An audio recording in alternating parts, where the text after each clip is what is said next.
Du lå ligesom lige smidt op på polen, og så knalder den i kurven derop. Nå, kommer så, ikke? Ej, nu er der egentlig forhindring. Nå, og hvad gør du nu? Nå.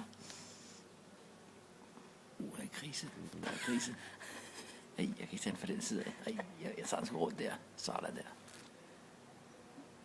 Yes. Yes, så kører vi igen. Hvor var den god?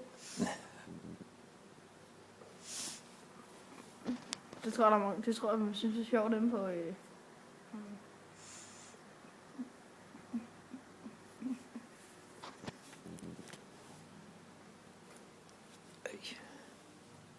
Så, nu er jeg så fortrængt op i en krog. Hun kønner altså rundt om... Den er scoret. Yes. Sejt. Får sige? Det er en ordentlig syg basket. Vi skal sgu da have 2 mål eller noget. Så kan den rette løbe på fodbold med sig selv. Så skal den have en til kaninen, mand.